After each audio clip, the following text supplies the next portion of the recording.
Hey everybody, you can see we're turning to managing institutional portfolios as the subject today. We're going to be looking at various types of institutions. There's 6 primarily that they're going to focus on. They make some passing comments about some others, but really there's 6 predominantly ones that you want to focus on. Retirement plans in particular, defined benefit pension plans. 2 sort of forms of insurance companies we're going to be considering, foundations and endowments, banks, and then a couple of other kinds of comments. I'm hoping that you have gone through the individual investment policy statement reading already. I would really strongly encourage you to do that. If you haven't, I'd even stop playing this. Go do that one first, because we do spend more time on the basic process, as does the Institute, and then it's presumed you know that when we move into the institution. Specifically, we use this structure of RRTTLLU. R and R are the 2 objectives, risk and return. TTLLU are your 5 constraints: time horizon, taxes, legal/regulatory issues, liquidity issues, and then unique, anything else that's particularly important in that portfolio. So we're using that basic structure, and you'll see it's going to be a theme as we go through each of the different types of portfolios we're discussing. However, the structure is the same, but how it gets applied is not quite the same as for individuals. There's some nuances. I say nuances, they're very important nuances. They may not be large, but they're very important. And even between types of institutions, what's particularly important for one type of institution is not necessarily the same as for others. So it's important to have a basic framework, and then we're going to look at how it applies to these various types of institutions. Remember, you are going to be graded. And this, by the way, is a real world type document. Some of you might work with investment policy statements in one fashion or another. Either you may see them, you may be aware of them, you may be involved in designing and creating them. They're used pretty predominantly. You may do it in a slightly different way than the Institute. Hey, no surprise there. There are differences of opinion, but you're going to be graded based on the way they've shown you to do this and whether you can implement it. Now, you may have seen this before, but think of it as this way. There is taught material. You need to be familiar with it, but in abstract, that's not going to answer a question. There's just a whole body of taught material that we're going to be going through. They're going to write a question with specific case facts. It's not going to involve everything there is about that particular institution. There are certain elements of what you've been exposed to that are going to be relevant to the case facts that are being presented. And then they're going to ask a specific question. It's not going to deal with everything there is. So there's a relatively small intersection, and that's where the answer is. Now, the good news is they're not just doing hypothetically, what do you think questions.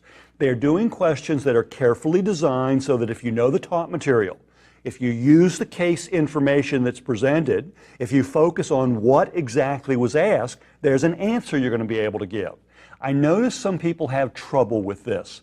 In this subject area, there's a little bit of math, but it's actually pretty minimal. Most of the important issues are more qualitative. They're the wordy parts, is something one of my predecessors liked to call it. The wordy parts really matter in these cases, in these questions.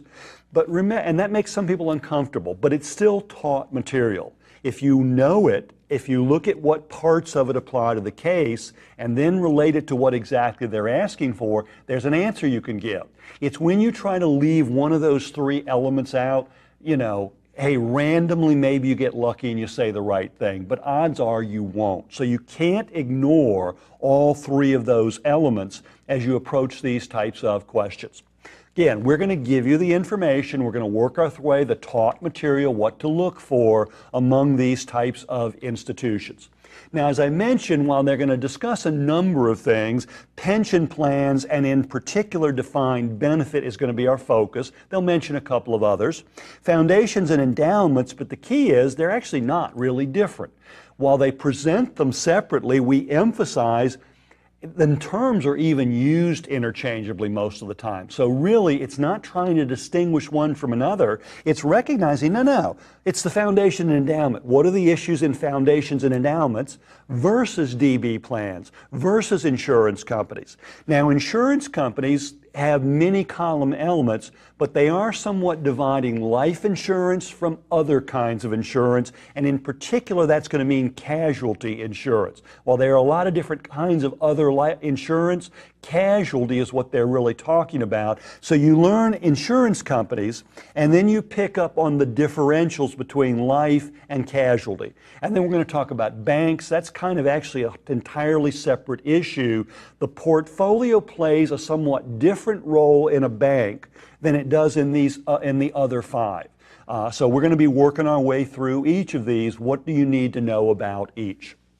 If we go to the idea, let's start with defined contribution plans. Many of you probably participate in these. Defined contribution are far more dominant than defined benefit plans in terms of the number of people involved with them.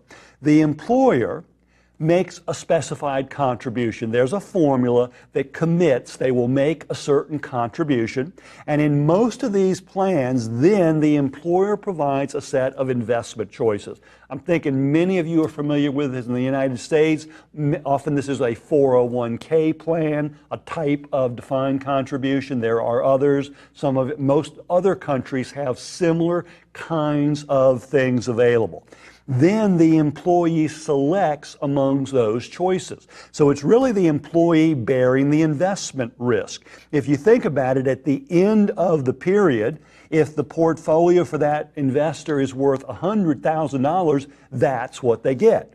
If it's worth $10,000, that's what they get. So the employer is not making any commitment on the back end. They're making a commitment of what they will contribute. What it turns out to be worth, that risk falls on the employee. So in that type of situation, investment policy is really related to the individual IPS. They've got to be thinking about how to structure their portfolio. So we won't be talking about investment policy statements for defined contribution plans. It's really an individual situation. The employees, we say they own their account. Their asset balance fairly immediately belongs to them. If they leave the company, they can take that money with them. There can be tax consequences depending on how they take it, but it belongs to them, as it were.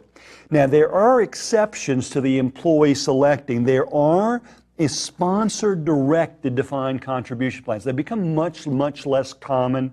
It's similar in that the employer makes the contribution, but then in aggregate, the employer decides how the money gets invested. Now, once again, whatever your balance is at the end of the period as the employee, that's all you get. So they don't promise anything about how the performance will deliver, but the employer is making the decisions how to invest. You can see why that might be unpopular with a lot of people. Wait a minute.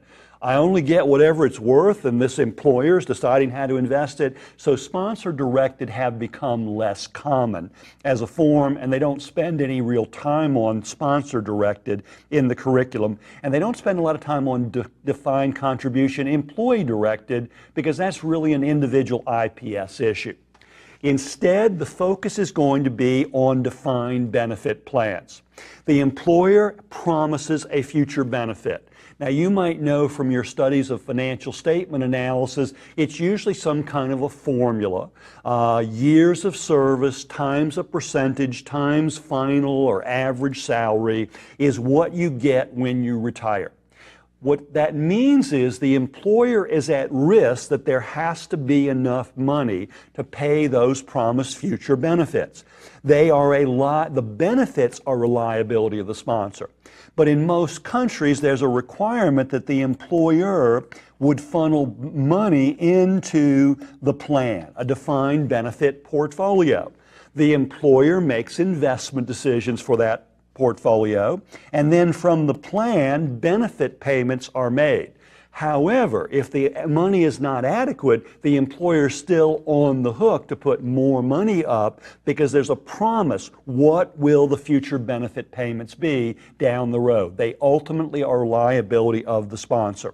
So the employer is setting the investment policy. The employer bears the risk if there's not enough money in the plan. The employer receives the payment. Now, they're at risk if they leave too early from the company. There's usually a vesting schedule. You've got to be there for quite a while before you really own that benefit. So if you have a risk that you could leave early. That's why a lot of employees like defined contribution better. They own the assets, as it were, much more quickly than a typical defined benefit. As an aside, these are almost like dinosaurs. It's hard to think of a situation where anybody has set up a defined benefit plan in the last couple of decades. Lots of defined contribution plans have been set up. They're typically now only found in government or union type situations. So even though they're not being created, there's still a lot of money in them, and they raise a lot of interesting investment issues. So they have been one of the focus points of the CFA exam. So you see we have a lot of information here. This is about asset liability management. We're focused on those future liability payments and managing the assets to meet them. So the focus is on the surplus, the difference between the plan assets, sometimes called the present value of the assets, minus the discounted present value of the liabilities. You know, perhaps from level 2, there's a lot of accounting issues. We're not focused on the accounting issues anymore. Now we're focused on the management of the portfolio. But a couple of terms that might be important: active lives. The future liabilities discounted back to present value for participants who are continuing to work at the company. So typically that would mean they're continuing to earn and the promised future benefit increases over time as they continue to work. So there's a set of benefits associated with active lives. You can have retired lives. Participants in the plan who've retired and therefore are taking money out of the portfolio. Now, if you think about it, the active lives, money is going into the plan.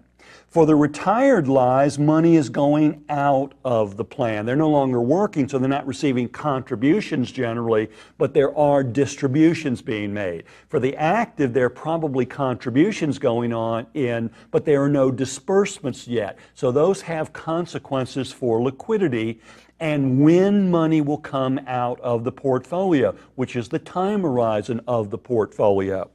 You can also have deferred lives. That often doesn't show up. Somebody that's retired, so they're not active, they're probably not receiving contributions in, but they're not yet taking money out, a subset as it were. There can be situations where the plan is frozen. That has various meanings. No new participants are coming into the portfolio, or no new benefits are being earned even by people continuing to work. If that's a nuance. If it matters, there would be enough information given to understand what's going on. Typical return objectives: generate sufficient return to meet the liabilities. That is legally generally the requirement for these portfolios. To make the mathematics work that you studied in financial statement analysis, a minimum return would be the discount rate used by the actuaries to compute the present value of liabilities. Otherwise, the mathematics don't work out from the accounting perspective. A little bit higher return would certainly be favorable to the company. That little bit higher, there's no number, but you should be thinking of 1 or 2 percentage points. You shouldn't be thinking of 5 or 6 percentage points, because we're going to see these are relatively conservative portfolios, particularly compared to foundations and endowments. And of course, all of this could be turned into an actual numeric value. What are we aiming for in terms of a rate of return? But what's it driven by is up above. Things to know before we start getting into what you do. In terms of objectives, it would be possible, not necessary. You might separate active from retired. Why? The future benefits are much further down the road for active lives, so the time horizon would generally be longer. The immediate liquidity needs would be very low. Probably contributions are being made, no benefits are being paid yet. In the case of retired lives, the time horizon would probably be shorter and the liquidity needs would be higher. So therefore, these are a little bit different. And of course, if you remember individuals, longer time horizon, lower liquidity increases ability to bear risk, vice versa for shorter and higher time horizon and higher liquidity needs. So like in individuals, these are key elements in coming up with a risk, and a risk will affect the ability return, what we can earn as a return. In terms of risk tolerance, what factors would increase and what factors would decrease risk tolerance?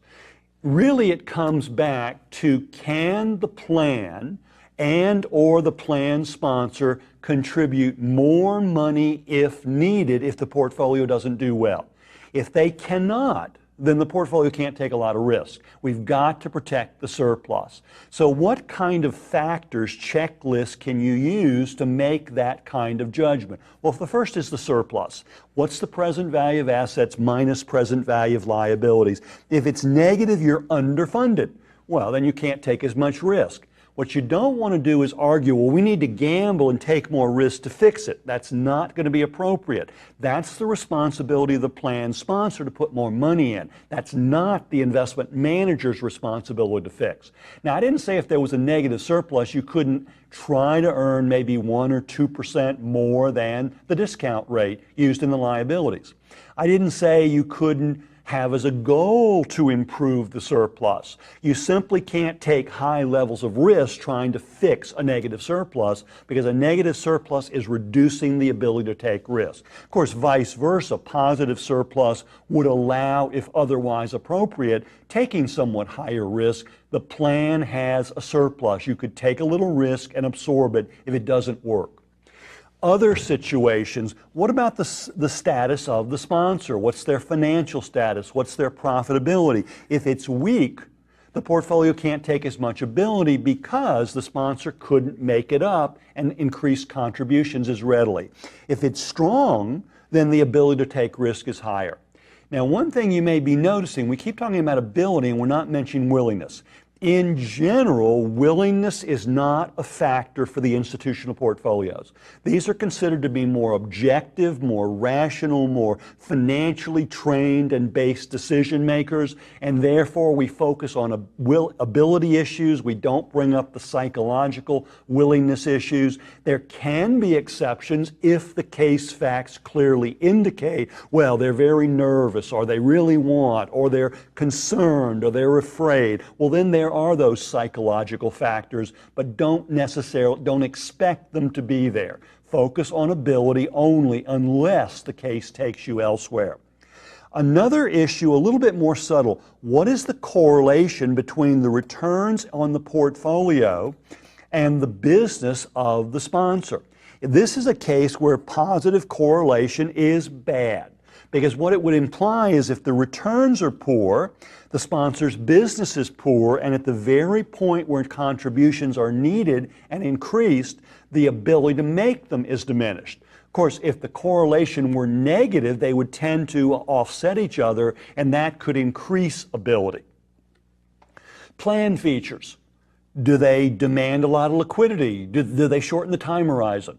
Well, we know those types of things would decrease ability. If they lower liquidity, if they extend time horizon, they increase ability. Likewise, the workforce characteristics. When are they going to be taking the money out? When do we need to pay out? So time horizon, liquidity issues, workforce issues, plan features all get interrelated, but it's all coming back to the issues of liquidity, time horizon, and we treat them the same way we did for individuals. Longer time horizon, lower liquidity needs, increase ability, vice versa, decrease ability. The chances that they would ask you a question directly about these 5 elements, it's almost de minimis. The chances that there will be a set of case facts where some of these elements are present is almost certain. So you've got to know it well enough to be looking for these things in the case fact and finding the elements that are related to the question that's being asked. In terms of risk, it's asset liability management. There are some that use asset only, not really particularly sensible to do that. The standard deviation of the surplus is the primary issue. Some talk about the assets, doesn't make as much sense. Certainly having 100% funded status is a typical objective. Remember, that does not mean take a lot of risk to correct a shortfall. And the argument here is an asymmetric sharing of risk versus benefit. If you take high risk in the portfolio and it doesn't work, the value of the assets deteriorates in relation to the surplus, there's a shortfall, and the risk to the participants increases. Hopefully the company can make it up, but if the company can't make it up, the risk can fall on the participants. Now, some of you might be aware of government-type sponsored insurance schemes that in theory would take care of that. If you're very familiar with those, you realize, and they usually don't deal with all of the risks, they don't actually get everybody back whole. So no, you don't want to take high risk because it potentially endangers the participants. Whereas if you take high risk and it works, the only person that benefits is the sponsor. It doesn't directly increase benefits, it just saves money for the sponsor. So on the scheme of things, these typically are moderate or possibly lower risk depending on the specific situation compared to most institution types. There are no firm rules here, but foundations and endowments can be at the high end of the risk spectrum potentially. Defined benefit pension plans kind of in the middle or lower end. Banks probably quite conservative. Insurance companies a little bit maybe more aggressive than banks, maybe moving up into the range of DB plans. Just as generalizations only when you see the idea of preclude high risk. Foundations and endowments are where we might go into the higher risk strategies. In terms of time horizon, yeah, legally it's perpetual, so what? That has nothing to do with running the portfolio. The portfolio is there to meet current participant benefits. So it's the characteristics of the current participants that determine functional time horizon. What's the duration of the liabilities? Dominant consideration in ALM, match the duration of assets and liabilities. The assets are to fund the current participants, not the future. Now, occasionally you might see splitting the portfolio between the retired lives and the active because the retired distribution is almost certainly shorter with higher liquidity needs than the active lives, which are longer. They've got to retire even before the payouts will start. And certainly it could be long-term. They can be pretty long-term, but you don't want to talk about DB plans as being perpetual. That's a legal concept. That's not a portfolio management functional issue.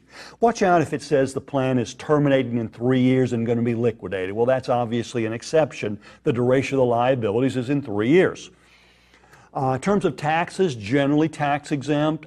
There are occasions they might write a question. It might say, in the country where this is located, dividends are subject to a 1% tax. Well, then you write that down under taxes. Normally that's a moot point for DB plans. In terms of legal, professional level of skill, managing for the sole benefit, a fiduciary-like, the obligation is to the participants. The obligation is not to the sponsor of the plan. The sponsor may hire and fire you as the manager, but that is not where your obligation lies. It lies to the participants. And you can simply think about the standards of professional conduct and modern portfolio theory. Often you might hear the term, or not even often, but occasionally the idea of prudent expert. In the United States, the Employee Retirement Income Security Act came in the late 1970s, or mid-1970s maybe it was, somewhere mid-late 1970s. It simply says you must act for the benefit of the participants. It presumes you know what you're doing. Of course, as a charter holder to be and a candidate, you already are supposed to know what you're doing in these portfolios. So it's unlikely taxes or legal would be major issues in a DB plan. They're pretty perfunctory in terms of the management. Liquidity issues could be a consideration. We've already really said it, but let's summarize things that should make sense. Higher needs, there's a higher ratio of retired taking benefits to active, going to up the liquidity needs. The workforce is older, they're closer to retirement and taking benefits. Disbursements versus inflows contributions, clearly more liquidity needs.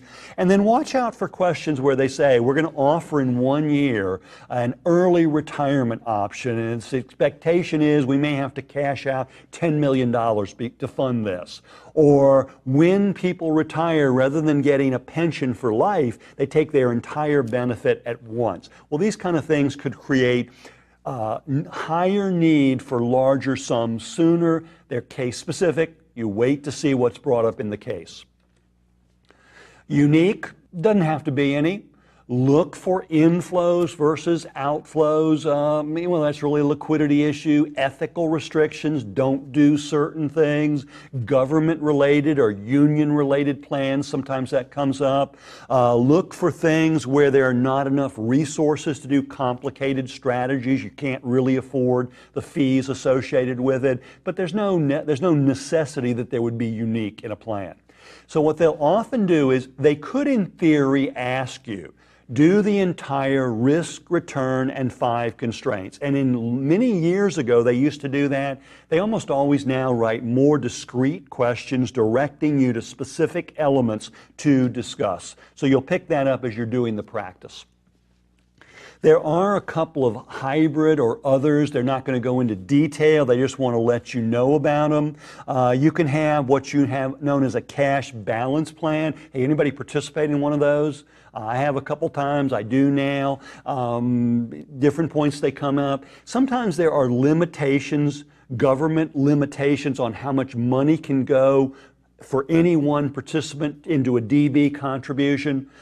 Companies may set up supplemental plans for certain employees, could be called a cash balance. These are technically considered DB plans in the sense the company is obligated to make a promised benefit payment in the future. However, unlike regular DB plans, generally, there's no portfolio, so we're not going to be spending much time managing it. There's no portfolio. It's just a promise. It's a general obligation of the sponsor. In characteristics, they look a little bit like a DC plan in that you would say, well, your balance at the start of the year is $10,000. For the year, we have credited you 3%. And the crediting rate is often just an interest rate. So it's not a portfolio return. There is no actual portfolio. If you leave, if you're vested in it, you get to take the money out then. If you're not vested, you don't. So just a couple of factoids, this hybrid cash balance plan, not very interesting when there's not a portfolio to be invested. So not really a CFA topic of interest. Other kinds of hybrid plans, ESOPs, employee stock ownership. Generally, you do not want the employer's stock in the portfolio. That's clearly high correlation between asset return and business results, which is a bad feature. These plans are specifically set up to hold the employee stock. They're often supplemental type plans. It's thought to incent the workforce to want the company to do well. So some countries allow this. Maybe they can make their own contributions. Maybe the sponsor makes the contribution. Different schemes. But it's just in the employer stock. So what are we going to do as a charter holder? There's nothing really to manage. So again, these hybrid plans, they want you to be aware of them. Not much we can say about them from a portfolio management perspective. So be prepared for these types of issues. Know the common characteristics of DB plans. Every once in a while, maybe an odd question on these hybrid type plans, these others, but often there's a DB question on the exam. It's not every year. It might be about every 1 in 2 or 1 in 3 years, so it's a pretty common visitor, and you'll definitely want to move into some practice questions. We've emphasized the taught material. I've given you a couple hints, things to think about, but these kind of questions definitely require practice, and they're almost always constructed response. So it's not only knowing the material and practicing what you're going to say, but literally practicing the ability to write effective answers. That will serve you well on exam day. Let's take a break and then we'll pick up on some other types of institutions.